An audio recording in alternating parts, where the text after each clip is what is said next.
রোজ সকালে ঘুম থেকে উঠে ও কিন্তু একা একাই ঘর থেকে বাইরে আসে, তারপর এসে ওর মাকে খোঁজে। তো মাকে খোঁজার একটাই কারণ হলো একটু কোলে চাপবে, আদর খাবে, আর এখনও সেটাই চলছে।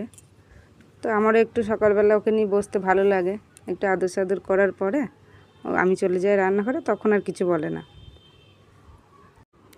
গুড মর্নিং, নাথ ফুডি ওয়ার্ল্ডের একটি ভ্লগে আপনাদের স্বাগত। আজ তো শিক্ষক দিবস, তো আমিও আমার সমস্ত শিক্ষকদের প্রণাম জানাই। তো আমাদের সময় শিক্ষক দিবসটা পালন যেমন হতো অন্যরকম, আর এখন হয় অন্যরকম। আগে আমরা যখন পড়াশোনা করতাম, যখন 9-10-এ পড়তাম, তখন 5-6-এর বাচ্চাদের পড়াতে যেতে হতো।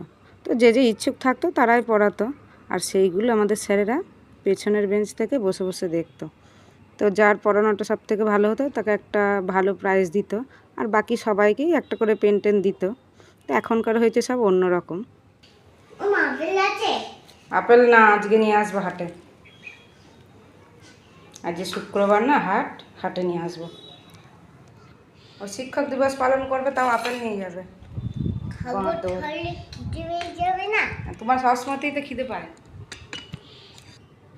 এই যে চামচটা দেখাচ্ছি, এটার একটা গল্প রয়েছে।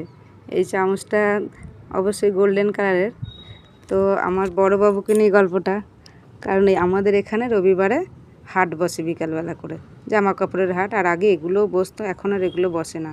তো ও যখন শীতকালের ছুটিতে এসেছিল, তো ওখান থেকে এই চামচগুলো দেখে ওর খুব পছন্দ হয়েছে। তো ভাইয়ের জন্য একটা নিয়ে এসছে, দিয়ে বলছে, মা আমি না সোনার চামচ নিয়ে আসছি, ওখানে সোনার চামচ বিক্রি হচ্ছিলো। তো আমি সোনার চামচ কেমন দেখি, তো বলে এই যে 10 টাকা নিয়েছে। আমি যে ভালো, তাহলে আমাকে আর দুটো নিয়ে এসে দে। তো আর দুটো নিয়ে আসলো। ও ভাবলো সত্যি সোনার চামচ।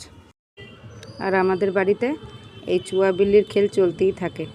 তো আমার ছোট বিটুও যাবে শিক্ষক দিবস পালন করতে, যদিও কিছু বোঝে না, তবু একটু আনন্দ করবে, যা আনন্দ হবে। বাড়ি থেকে একটু বাইরে তো বার হতে পারবে। তো চলে গেল। তারপর আমি আমার কাজকর্ম সারার পরে শ্রেয়াকে বললাম একটু বাজারে যেত, চিকেন নিয়ে আয়। কারণ আমাদের তো বাঙালিদের একটা করে অজুহাত লাগে খাওয়া দাওয়ার ব্যাপারে, কিছু একটা হলেই খাওয়া দাওয়া। আর এই দইটা আমি পাতিয়েছিলাম ঘরে, টক দইও পাতিয়েছিলাম আর একটু মিষ্টি দইও পাতিয়েছিলাম, আর এটা হলো মিষ্টি দইটা। তো আমার রান্নাবান্না কমপ্লিট হয়ে গেছে। আর আজকের দিনে আমি কিন্তু একটা করে পেন আর একটা করে ছোট ডায়েরি পেতাম, আমার বড়বাবু আমায় দিত। কিন্তু এখন এই 2 বছর থেকে সেটা পাই না, কারণ ও তার থাকে না বাড়িতে এখন।